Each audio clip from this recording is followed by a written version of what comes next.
បាទថ្ងៃនេះយើងទទួលបានទូរស័ព្ទ Oppo មួយដើមទៀតហើយដែលគាត់មានបញ្ហាអេក្រង់ទៀតហើយអញ្ចឹងយើងមិនបង្ងយូរទេយើងចាប់ផ្ដើមដោះដូរឲ្យគាត់បានភ្លាមបងប្អូនឥឡូវយើងកំពុងតែចាប់ផ្ដើមដោះវាដើម្បីគាស់យកអេក្រង់ចាស់ចេញហើយយើងផ្លាស់ប្ដូរដាក់អេក្រង់ថ្មីចូល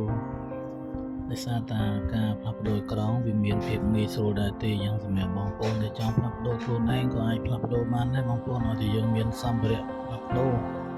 យើងទិញអេក្រង់មកយើងផ្លាស់ប្ដូរខ្លួនឯងបានបងប្អូនយើងចាប់ផ្ដើមយកអេក្រង់ថ្មីមកហើយដាក់ឲ្យគាត់ថ្មីពីស្រោមតែម្ដងអត់ថាតែគាត់អង្គុយចាំយកដែរយើងចាប់ផ្ដើមដាក់អេក្រង់ជូនគាត់ហើយរៀបចំផ្លាស់ប្ដូរឲ្យគាត់ហើយយើងសម្អាតឲ្យស្អាតហើយយើងដាក់ចូលបិទកាវបិទអីស្អាតបិទ screen បិទអីជូនគាត់ហើយរួចរាល់បងប្អូនសិនជាបងប្អូនមានបញ្ហាទូរស័ព្ទបែកអេក្រង់បញ្ហាខូចអីផ្សេងអាចយកមកបានបងប្អូនយើងមិនមែនតែផ្លាស់ប្ដូរតែអេក្រង់មួយមុខទេម៉ាស៊ីនក៏យើងធ្វើការងារផ្សេងក៏យើងធ្វើដែរផ្លាស់ប្ដូរថ្មផ្លាស់ប្ដូរពូតផ្សាយនឹងបងប្អូនយើងមានបញ្ហារាល់ទូរស័ព្ទគ្រប់model បងប្អូនអាចយកមកទីនេះយើងនឹងដោះស្រាយជូនបងប្អូនណាបើមានតម្លៃសោកសមរម្យបាទទីតាំងនៅក្នុងតំបន់សេដ្ឋកិច្ចពិសេសជាប់ក្នុងផ្លូវរទេះភ្លើងបងប្អូនអរគុណឥឡូវយើងបាន